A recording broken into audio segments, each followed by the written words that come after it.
책 읽기 좋은 날 북새입니다. 내가 원하는 것을 나도 모를 때 두 번째 시간 가질게요. 어른의 시간이 시작되어도 언제 이렇게 나이가 들어버린 건지 거울 속에서 훌쩍 어른이 된 저를 발견할 때면 가끔 낯선 기분이 들 때가 있습니다. 어른이 된 게 하루 이틀 일도 아닌데 괜히 헛헛한 웃음만 나지요. 사진첩 속에 있는 해맑은 아이와 개구장이 소년, 그리고 활기찬 청년의 모습은 어디로 가버린 건지 괜히 서글프기도 합니다. 어렸을 때 저는 막연히 어른만 되면 아는 것도 할 수 있는 것도 많아질 거라고 생각했습니다. 저를 둘러싼 규제들이 너무 숨막혔어요. 우리도 이런 경험 많이 했죠. 공감대 형성이 전 참 많이 됐어요. 매일 교복을 입고 시험을 치르고 사사건건 선생님이나 부모님의 통제를 받는 게 답답했습니다. 그런데 막상 어른이 되고 보니 학교를 다닐 때보다 훨씬 크고 단단한 장벽이 앞을 가로막고 있더군요. 게다가 학생 때처럼 혼자 애쓰면 그만인 게 아니라 가족, 동료 등 주변 사람들도 챙겨야 했죠. 무엇이든 마음먹은 대로 할 수 있기는커녕 오히려 의무가 더 늘어났습니다. 그래서일까요? 때론 학창시절이 그립더군요. 분명 학창시절엔 답답하게 느껴졌던 일상이 지금 생각하면 오히려 자유로웠던 것 같아요. 어른에게 이렇게 많은 책임이 따르는 줄 알았다면 그냥 아이로 계속 남았으면 좋았을 것 같다는 엉뚱한 생각도 가끔 해봅니다. 어른으로 살아가는 건 왜 이렇게 혼란스럽고 피곤할까요? 경험과 책임을 조금씩 늘려가며 좀 더 천천히 어른이 됐다면 좋았을 텐데 너무 갑자기 어른이 된 것 같아 버거운 건 저만 느끼는 감정일까요? 매년 조금씩 나이를 먹어가고 매일 조금씩 삶은 복잡해져 간다. 요시모토 바나나의 에세이 어른이 된다는 건의 한 문장입니다. 이 문장을 읽으니 앞선 감정을 저만 느끼는 건 아니란 것 같아 조금은 위로가 됩니다. 아마 어렸을 때 읽었더라면 지금처럼 크게 와닿지 않았을지 모릅니다. 그런데 어른이 되고 보니 삶이 매일 조금씩 더 복잡해진다는 말이 왜 이렇게 공감이 될까요? 인생을 아무리 단순하게 바라보려고 해도 눈앞에 매일 닥쳐오는 삶의 과제들을 생각하면 절로 복잡해집니다. 이런 심정에 공감하는 많은 어른들에게 이 책의 또 다른 문장을 전합니다. 어른이 되지 않아도 괜찮아요. 다만 당신 자신이 되세요. 그것이 여러분이 이 세상에 태어난 목적이니까요. 다만 자기 자신이 되는 것, 그것만이 이 세상에 태어난 목적이라는 문장에 저는 위로를 받습니다. 우리는 어른이 되면 마땅히 그에 걸맞은 행동을 하고 책임을 져야 한다는 부담에 시달리곤 합니다. 하지만 정말 그렇게 세상의 기준을 따르고 다른 사람의 시선만 신경 쓰는 게 어른인 걸까요? 저는 모두가 그런 어른이 될 필요는 없다고 생각합니다. 우리가 항해하는 인생이라는 바다는 결코 고요하지 않습니다. 삶은 늘 흔들리고 가정에서도 직장에서도 수시로 거센 파도와 물살이 들이닥치거든요. 아무리 꼿꼿하게 서 있으려 해도 무너지기 쉽습니다. 괜찮다 싶다가도 울컥 눈물이 날 때도 많아요. 힘들어도 어른은 다 그렇게 산다는 말에 미처 내색도 못하거나 억지로 눈물을 참게 될 때가 참 많습니다. 하지만 그러지 않으셔도 됩니다. 괜찮습니다. 힘들면 힘들다고 말해도 되고 눈물을 흘려도 됩니다. 너무 지쳤을 땐 잠시 주저앉아 쉬어도 좋습니다. 중요한 건 단 한 가지, 다른 사람에게 인생의 방향키를 넘겨서는 안 된다는 점뿐입니다. 정말 안타까운 일은 우리가 어릴 적 저마다 가지고 있던 꿈을 어른이 되면서 잃어버리는 경우가 많다는 것입니다.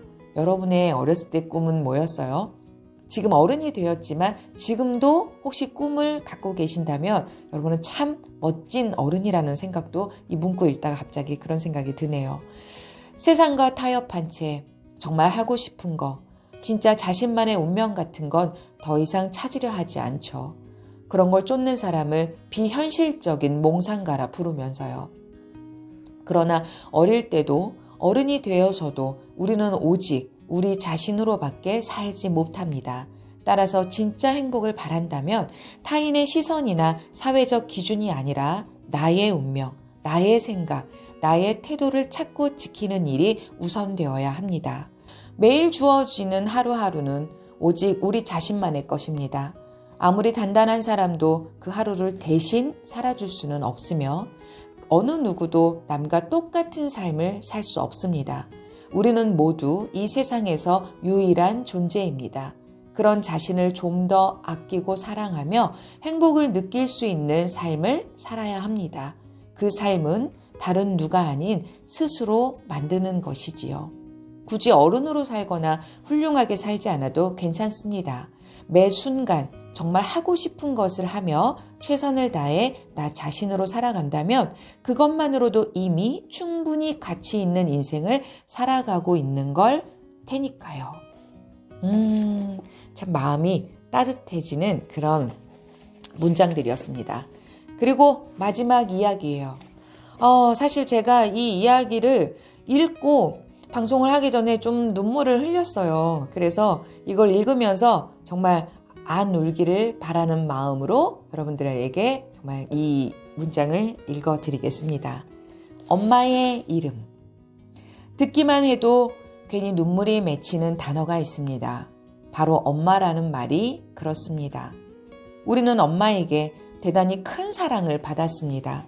10달이라는 시간을 뱃속에서 키워주셨고 큰 고통을 기꺼이 참으며 세상의 빛을 볼 수 있도록 해주셨죠.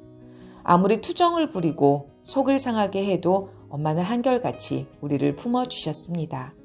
그러던 어느 날 엄마의 이마와 눈가에 문득 깊은 주름이 파인 것을 발견했을 때 저는 마음 한편이 덜컥 무너진 것 같았습니다. 철부지 작은 꼬마가 어엿한 성인으로 자라났으니 엄마도 나이가 드는 것이 당연한데 왜 그런 걸 상상도 못했을까요? 종종 어린 시절의 사진첩을 꺼내보며 엄마에게도 젊고 아름답던 시절이 있었다는 사실을 깨달을 때마다 왠지 모를 안타까움과 고마움, 미안함 등 여러 감정이 밀려옵니다.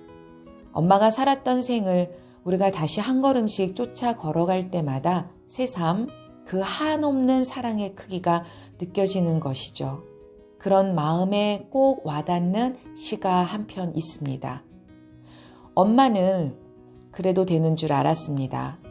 하루 종일 밭에서 죽어라 힘들게 일해도. 엄마는 그래도 되는 줄 알았습니다. 찬밥 한 덩어리로 대충 부뚜막에 앉아 점심을 때워도. 엄마는 그래도 되는 줄 알았습니다.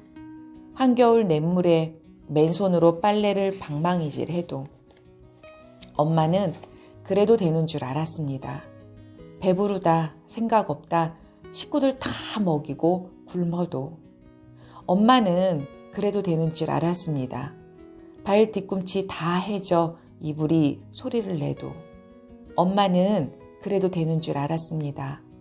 손톱이 깎을 수조차 없이 닳고 문드러져도. 엄마는 그래도 되는 줄 알았습니다. 아버지가 화내고 자식들이 속썩여도 전혀 끄떡없는. 엄마는 그래도 되는 줄 알았습니다. 외할머니 보고 싶다, 외할머니 보고 싶다. 그것이 그냥 넋두리인 줄만.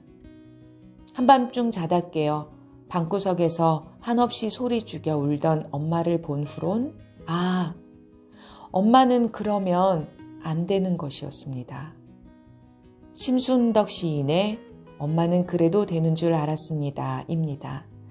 국민시라고 하네요. 국민시인데 저는 이거 오늘 처음 알았어요. 지친 우리에게 필요한 건 내 마음을 알아주는 한 문장이다. 지금 들은 이 시 그리고 지금 읽은 이 책들의 내용들 한 문장들을 생각하면서 너무 귀한 그 한 사람이 생각이 나신다면 오늘 그 표현해보는 그런 날이었으면 좋겠어요. 저 같은 경우에는 엄마가 하늘나라에 계시지만 그래도 오늘 내 마음에서 그런 한 문장을 드려야 되겠다라고 생각이 들었습니다. 여러분들도 정말 댓글로든 아니면 우리 엄마도 하늘나라에 계시는데 우리 아빠도 라는 생각이 드시면 댓글로라도 글을 써주시면 제가 또 따뜻한 답장으로 마음을 위로해 드리는 시간을 갖도록 할게요. 오늘도 북쌤이 응원합니다.